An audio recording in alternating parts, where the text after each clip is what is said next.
Welcome to Jyotish with Marc Boney. Marc is an internationally renowned teacher, author, and practitioner of the ancient astrological science of India. He is known for his engaging teaching and writing style and his ability to communicate the complex concepts of Jyotish in a clear, understandable way. Now, here is Marc Boney. Hello, everyone. I'm here to talk today about the chart of Donald Trump, someone very much in the news these days as a result of him having sewed up the Republican nomination for the upcoming U.S. presidential election in the fall, much to everyone's surprise, I suspect even his. And it's generated a lot of controversy because he is a very controversial figure. You either love him or you hate him, it seems like. He's kind of polarized opinion nationwide. And one of the reasons I'm interested in talking to you about his chart today is when he first announced his candidacy for president back in June of 2015, I got curious about this.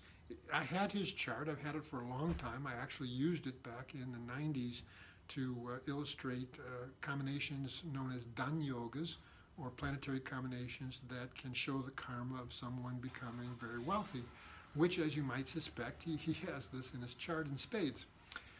But, I was looking at it at the time, and I was rather, you might say, morbidly fascinated by what I saw. Morbidly, because I fall in that school of people that would be rather horrified at the idea of him becoming president. But fascinated because I saw that this period and sub-period that he was running astrologically was just very, very strong one that is associated with a time when his karma would be very strong for having success, for raising him up, for him being very much in the public eye. Now, many people, when he announced his presidency, me included, never took it very seriously. He wasn't really expected to compete effectively, but now everyone has been very, very surprised that he has. And it becomes a very good illustration of something that I recently posted a video about on this channel, and that is the essence of Vedic astrology, this astrology that comes to us from ancient India. And those are two things really. One is what's called graha yogas, which simply means planetary combinations that are given in the ancient texts that can be said to show a certain type of karma, a certain kind of karma potential. And then also these things called dashas, or planetary periods, that show when that karma would manifest in a person's life. So what I saw, and this is what I'm going to be talking to you about today, is that he was running what's called the major period of Rahu.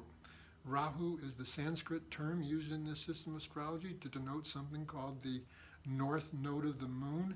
The north and south nodes of the moons are places along the ecliptic where eclipses take place, and they are an astrological factor that's important within this system of astrology. And so, to interpret any such period, the first thing we want to look at is what's called its condition. And if you look at his chart here and you focus in on Rahu, that's shown by the abbreviation RA, you'll see that it falls in the sign Taurus. Now, if you looked in the ancient classics, particularly one called Brihadarashtra Hora Shastra, it gives this position of Rahu in Taurus as being what's called its exaltation sign, which would mean it would be in a very good condition, a condition in which it has the potential of bringing very strong and potentially favorable results. And then when we saw which house it falls in, the houses of the birth chart relate to various areas of life, we see that for him, Rahu falls in his 10th house, one of the strongest, what's called angle houses, a house having to do with one's place in the world, career, profession, occupation, and all that. And so just this placement of Rahu in a very good condition, being exalted, and in this strong placement in the 10th house, that alone indicates it could be a period that he would be very successful in high positions and very much in the public eye. But of course, as you would expect, there's much more to it than that. You'll see that it's placed here with the sun, all right? So there's what's called a conjunction between Rahu and the sun in his 10th house. And the sun falling in the 10th house also happens to be a very strong placement for it. The sun is said to get something called directional strength in the 10th house. And it actually becomes even more significant here because if you look at what's called his ascending sign, his lagna, as it's referred to in the system of astrology, you'll see that it's Leo, which happens to be ruled by the sun. So the sun being the lord of the first house and placed here in the 10th house, again, is a very, very strong position and has just reflected what we know about him in life as being someone who has been hugely successful as a real estate entrepreneur, very flamboyant and very public, very well-known figure. Prior to or subsequent to him being a successful real estate mogul, he then started starring in a reality TV show called The Apprentice that was very popular, got worldwide distribution, and as a result he became very well known internationally and very much the celebrity. But coming back now to this Rahu-Sun combination, these form a yoga that's referred to as Raja Yoga. Raja is a Sanskrit word which means king. In this case, it means a combination or a royal combination that it can be said, and again, to put one in a high position, to create a certain status, give a certain level of success. And when the planets are well placed and when they're strong, as these are, then the level of status and the level of success is very, very high, as it has been in his case. And so, back in June of 2015, when I saw that he was running his Rahu major period, and I saw that it was configured in this rather significant Raja Yoga, and there's a saying in Jyotish that nothing can give great fame more than Rahu when it's giving Raja Yoga. So, this thought came to mind as well when I was looking at this combination. So that was the major period that he's been running, and he's been running that since 2004, and it was during this time that he, actually just very near the time when he started running his Rahu period is when he began appearing in that reality TV show, The Apprentice. But what I was looking at is what sub-periods he would be running within the Rahu major period that really caught my eye. You see, in every major period you run the sub-period of 9 different planets, okay?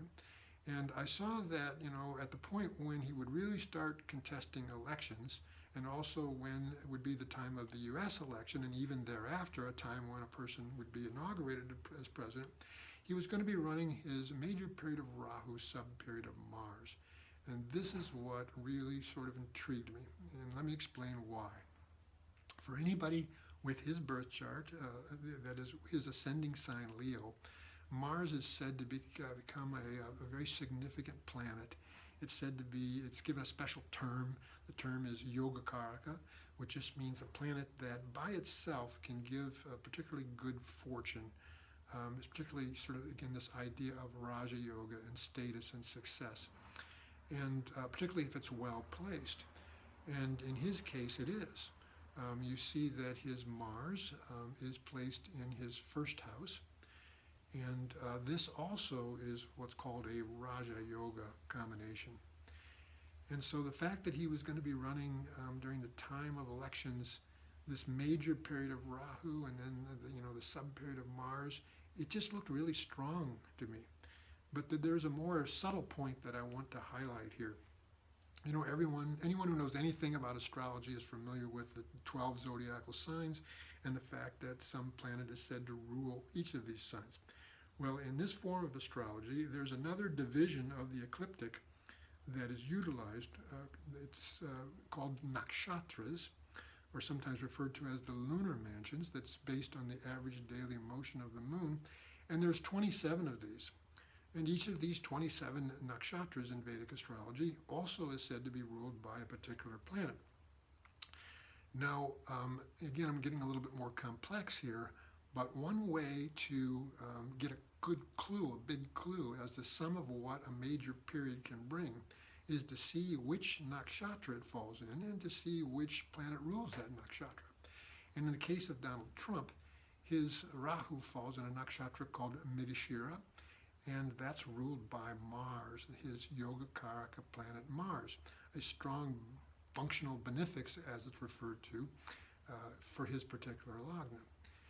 And so, being as it does, falling in this particular nakshatra ruled by Mars, it's predictable, and could have been predictable if I'd looked at it beforehand, that the Rahu-Mars period would be a very, very strong one, showing this success that he's having in these elections thus far.